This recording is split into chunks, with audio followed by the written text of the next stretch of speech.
Pemirsa, sidang mantan Menteri Pertanian Syahrul Yassin Limpo yang menghadirkan sang anak Dindo cukup mencengangkan. Sang putra mengaku terbiasa dibelikan tiket pesawat hingga hakim menyentilnya dengan sebutan kebiasaan buruk.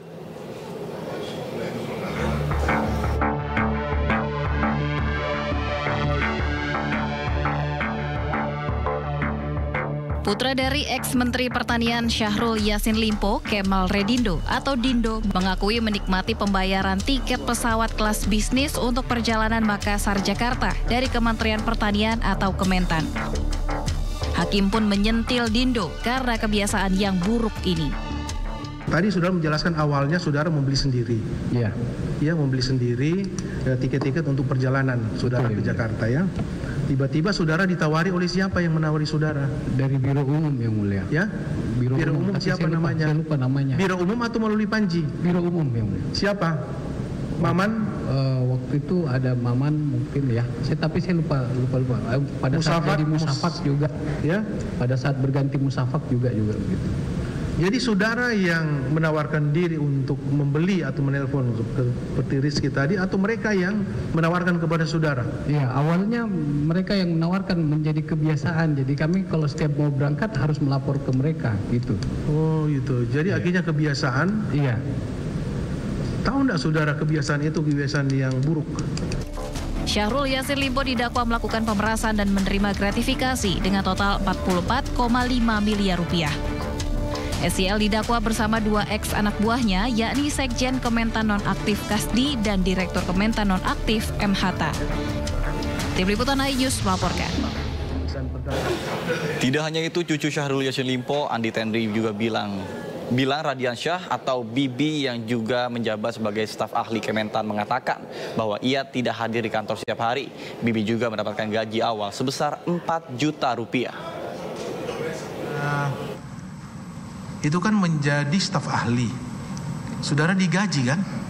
Diberi gaji per bulan, benar enggak? Setahu saya digaji yang mulia. Digaji. Gaji itu saudara terima sendiri atau melalui transfer? Bagaimana? Ditransfer? Ditransfer. Ditransfer. Saudara terima berapa? Seingat saya 4 jutaan. Pertama ya? Awalnya 4 juta. 4 jutaan. 4 juta. Saudara dapat SK untuk sebagai staf ahli. Pada saat itu ada SK-nya yang mulia. SK, siapa yang tanda tangan SK itu? Saya tidak perhatikan yang mulia. Saudara tidak perhatikan. Baik, saudara tidak perhatikan ya. Awalnya saudara menerima 4 juta per bulan. Iya yang mulia. Apakah setelah saudara menerima SK tadi yang saudara lupa siapa yang tanda tangan, apakah saudara masuk kantor sebagaimana biasanya? Pernah tidak saudara masuk? Pernah yang mulia. Masuk setiap hari atau? Tidak setiap hari yang mulia. Tidak setiap hari. Tapi menerima gaji per bulan. Rutin ya? Sejak terima SK. Ada yang skip juga yang mulia. Ya? Sepertinya. Ada yang terlewat juga bulannya sepertinya. Ada yang pernah juga tidak menerima kan? Tapi kan sebagian besar saudara menerima. Dari 4 juta kemudian terakhir berapa? Apakah benar sampai 10 juta? Saya nggak perhatikan yang mulia. Sementara jaksa KPK menghadirkan Wakil Bendahara Umum Partai Nasdem sekaligus staf khusus Menteri Pertanian Joyce Triatman dalam sidang lanjutan kasus pemerasan dan gratifikasi. Dalam kesaksiannya, Joyce menyebut bahwa Kementerian Pertanian membiayai acara bacalek Partai Nasdem senilai 850 juta rupiah. Sidang lanjutan kasus dugaan pemerasan dan gratifikasi dengan terdakwa mantan Menteri Pertanian Syahrul Yassin Limpo kembali digelar di Pengadilan Negeri Tipikor Jakarta. Sidang yang mengagendakan pembuktian menghadirkan sejumlah saksi. Salah satunya adalah staf khusus Menteri Pertanian sekaligus Wakil Bendahara Umum Partai Nasdem Joyce Triatman. Dalam kesaksiannya, Joyce menyebut Kementerian Pertanian membiayai acara bacalek Partai Nasdem senilai 850 juta rupiah. Saya mendapatkan perintah dari Pak Menteri untuk berkoordinasi dengan Pak Sekjen, Pak Kasdi, dan untuk perkara pendanaan sebuah acara di Partai Nasdem. Pendanaan sebuah acara di Partai Nasdem dalam rangka penyerahan formulir bacalek DPR RI ke gedung KPU. Joyce mengaku diperintahkan Syahrul Yassin Limpo untuk berkoordinasi dengan mantan Sekjen Kementerian Pertanian, Kasdi Subagiono, yang juga terdakwa dalam kasus ini. Namun Joyce mengaku tidak tahu sumber uang dari Kementerian Pertanian terkait pendanaan tersebut berasal dari mana. Dari Jakarta, Faisal Rinaldi, Sadu Santo, iNews melaporkan.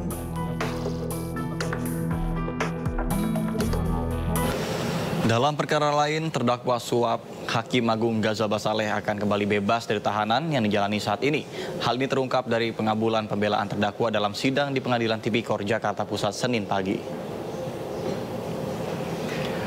Majelis Hakim meminta pembebasan tersebut usai nota keberatan dari tim penasihat hukum terdakwa Ghazal Basaleh diterima.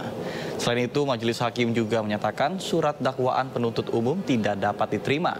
Ketua Hakim Fahzal Henry menyatakan putusan ini diambil dengan pertimbangan penuntut umum KPK tidak menerima pendelegasian wewenang penuntutan dari Jaksa Agung.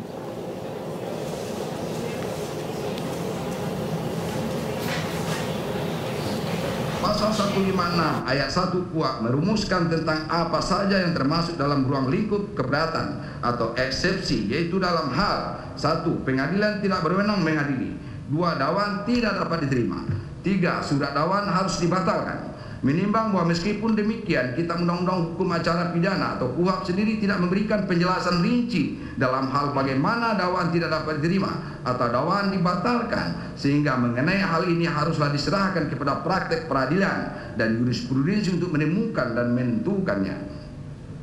Menimbang bahwa jika memperhatikan dan meneliti dengan seksama substansi keberatan yang dikemukakan oleh terdakwa dan tim penasihat hukum terdakwa tersebut beserta alasan-alasannya, jika dihubungkan dengan ketentuan pasal 156 ayat 1 KUHP, maka keberatan tersebut haruslah berdasarkan alasan-alasan sebagaimana ruang lingkup keberatan berdasarkan ketentuan pasal 156 ayat 1 KUHP.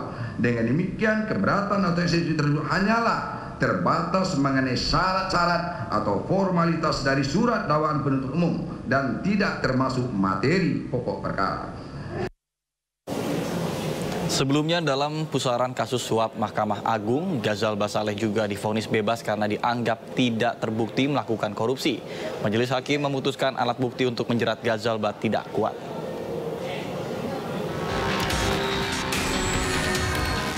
Hakim Agung Ghazal Basaleh divonis bebas dalam pusaran kasus suap Mahkamah Agung oleh Pengadilan Negeri Bandung. Majelis Hakim memutuskan alat bukti untuk menjerat Ghazal tidak kuat. Sementara jaksa penuntut umum KPK meyakini alat bukti yang mereka punya sudah kuat untuk menjerat Ghazal. Terkait putusan Pengadilan Negeri Bandung itu, KPK melawan. Komisi Anti Rasuah itu mengajukan kasasi untuk melawan vonis bebas Hakim Agung tersebut.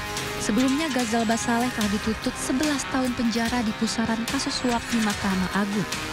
Ghazal diyakini terlibat secara bersama-sama untuk memengaruhi putusan kasasi pidana Ketua Umum KSP Pidana Budiman Gandhi Suparman.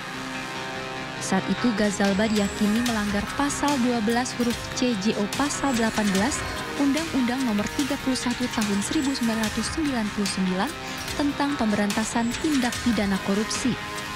Ghazal didakwa menerima uang senilai $20.000 Singapura dari total $110.000 Singapura untuk mengurus kasasi pidana KSP Impidana.